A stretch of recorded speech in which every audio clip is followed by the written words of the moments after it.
This is Mac OS Ken. A tepid note on iPhone 15 orders, a strike plan for Apple retail in France, and a closer look at Huawei's resurgence. It is Thursday, the 21st of September, 2023. I'm Ken Ray, and this is news from Mac OS Ken, brought to you by yours truly and sponsored by Green Chef, the #1 meal kit for eating well. Go to greenchef.com/60MOK and use code 60MOK for 60% off plus free shipping. This show is also supported by people like you, patrons through Patreon. Find out more and add your support at patreon.com/MacOSCan. The headline from Seeking Alpha says, Apple slips, UBS says initial demand for iPhone 15 mixed at best. An entry from Wikipedia says, the phrase correlation does not imply causation refers to the inability to legitimately deduce a cause and effect relationship between two events or variables solely on the basis of an observed association or correlation between them. The Dow was down Wednesday. The Nasdaq was down Wednesday. Nearly every stock I follow was down Wednesday, but, imply that it was a UBS note that tripped up Apple shares. I mean, it's possible. As my friend Rob Black says, Wall Street hates uncertainty. Maybe UBS sent Apple shares down to $3.58 they fell. Maybe it contributed. What's kind of annoying is the note from UBS analyst David Vogt lacks context. I mean, it's got some. Seeking Alpha has the analyst indicating that wait times in China for iPhone 15 Pro are 23 days compared to 39 days for the iPhone 14 Pro at the same time last year.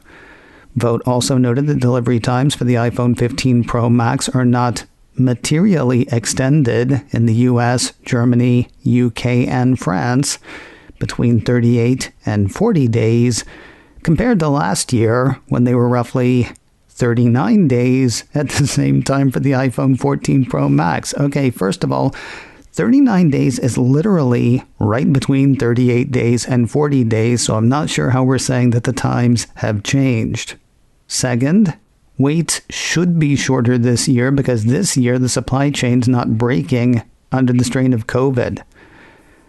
Quoting his note, while wait times are modestly elevated for the 15 Plus across the globe, while the base model 15 is more mixed, some longer, some shorter wait times, given about 63% of iPhone 15 procurement is Pro and Pro Max, the data on the margin is somewhat concerning in UBS's view. I don't get it, but okay. Mr. Vogt has a neutral rating on Apple shares. His price target on the shares is $190. Friday may not be a frabjous day for iPhone 15 in France. On the day Apple's latest lines of communicators is set to release, and the day after, a piece from Apple Insider says Apple retail workers across France are going on strike. According to Bloomberg, according to Apple Insider, Apple stores across France will see industrial action in various forms on both days. That will apparently include demonstrations in front of some stores and a short work stoppage in them. Some employees are expected to stop working for 1 hour, though it's not clear whether that is on both days. The issue? Pay. The piece says employees have requested a raise of 7%, meant to offset inflation. Apple countered with an offer of 4.5%, and this means war. The report has representative unions saying on Twitter, via translation, since the management has decided to ignore our demands and concerns despite their perfect legitimacy, the 4 unions of Apple Retail France, as well as the representatives of the Barcelona and corporate teams, are calling for a strike on the 22nd and 23rd of September. We will thus remind management that it is not these movements that harm the company, but rather their denial in the face of the ill-being of its employees. Speaking as an American, This seems like a very French thing to do. Of course, affected customers are also French, so they'll get it.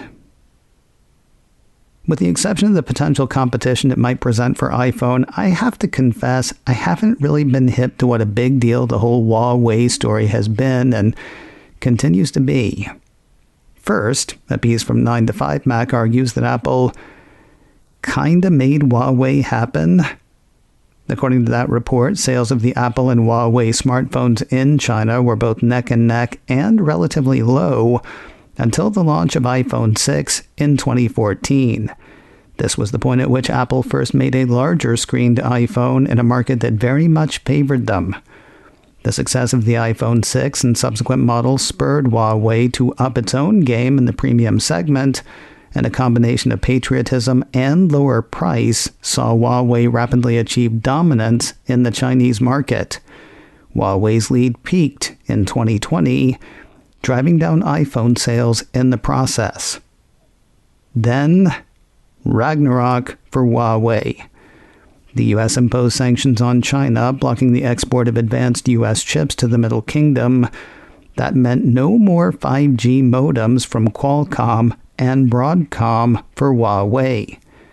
The piece from the Financial Times says that caused Apple and Huawei to trade places in terms of market share, since iPhone had 5G speeds and Huawei phones did not.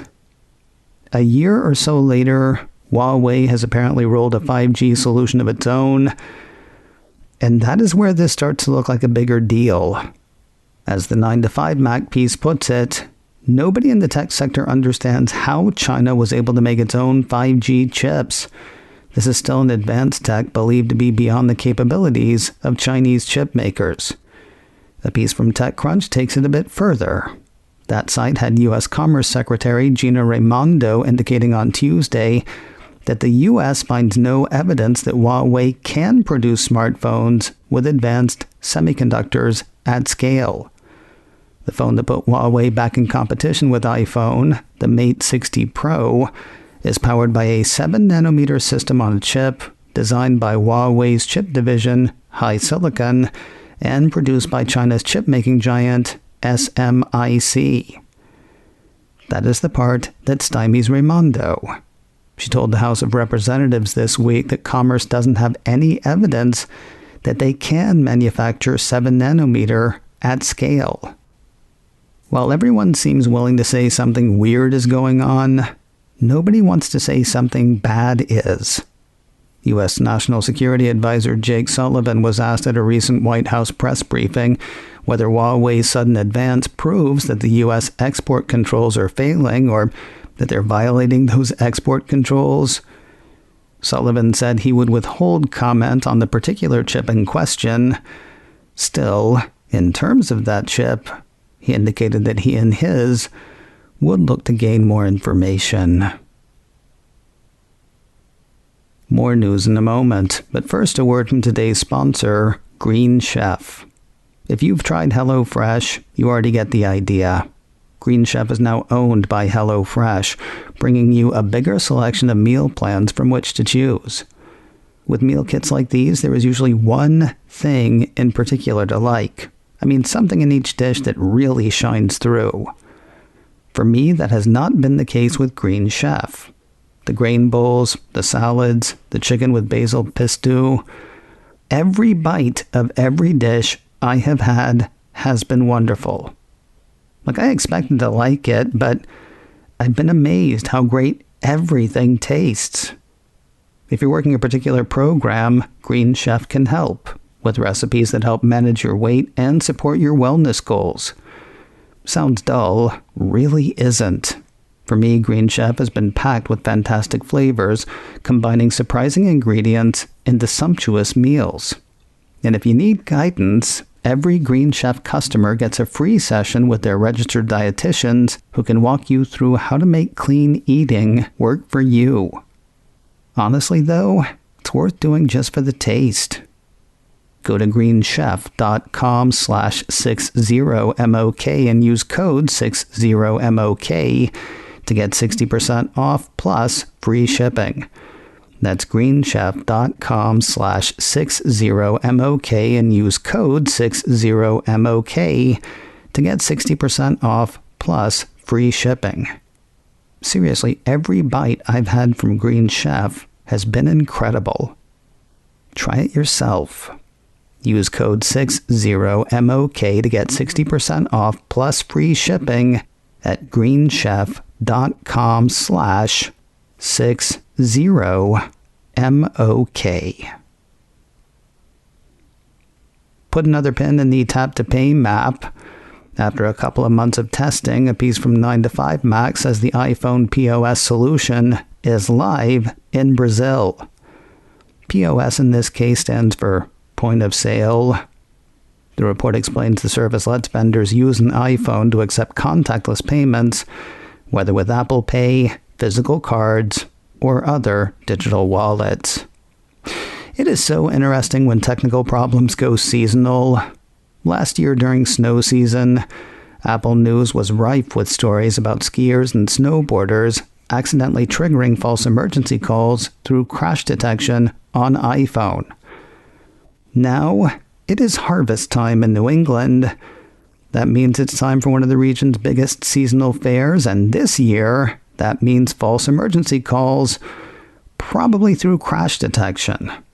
A piece from Apple Insider says fairgoers at the Big E, a state fair held annually in West Springfield, Massachusetts, are triggering Apple's built-in emergency SOS features, resulting in accidental calls to local 911 dispatchers. West Springfield Police Sergeant Joseph LaFrance tells a local news outlet that his force has fielded about a dozen abandoned 911 calls from the fairgrounds over the last week.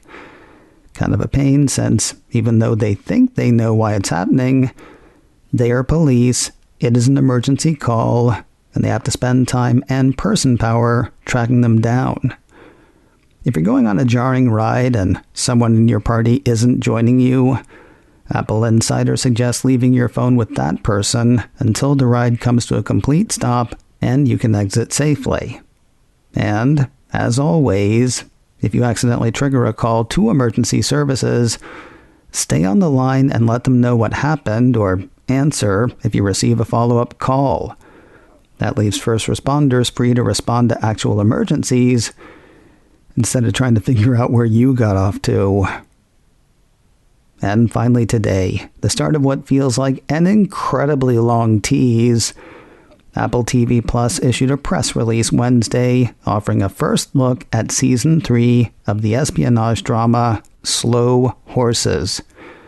Based on the book Real Tigers, the third in Nick Herron's Slough House series, Apple says in Season 3, a romantic liaison in Istanbul threatens to expose a buried MI5 secret in London.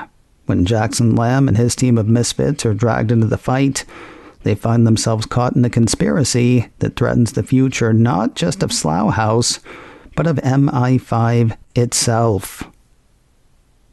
Oh, what a tangled web. Everybody's back, except for the characters who've died along the way. Returning cast members include Gary Oldman, Kristen Scott Thomas, Jack Loudon, Saskia Reeves, Jonathan Pryce, and others. I'll tell you, talking about the show just this little bit makes me want to go back and watch seasons 1 and 2 again. Darkly humorous, fast-paced, engrossing. I think I watched both 6-episode seasons over 4 nights. Be warned, violence and cursing aplenty. If you want to catch up, you got plenty of time to do so. The first 2 seasons are on Apple TV Plus now. Season 3 starts its run on Friday, the 1st of December. macOS Ken, brought to you by me, and sponsored by Green Chef, the #1 meal kit for eating well. Go to greenchef.com/60MOK and use code 60MOK for 60% off plus free shipping.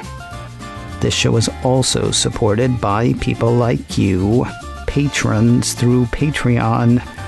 Find out more and add your support at patreon.com/macOSken.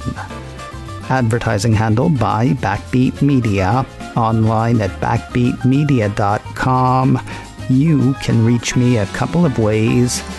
Info at macosken.com or call 716-780-4080.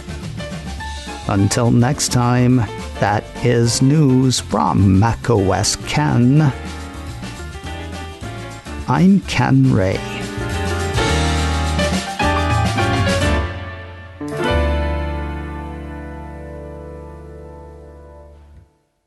Ciao.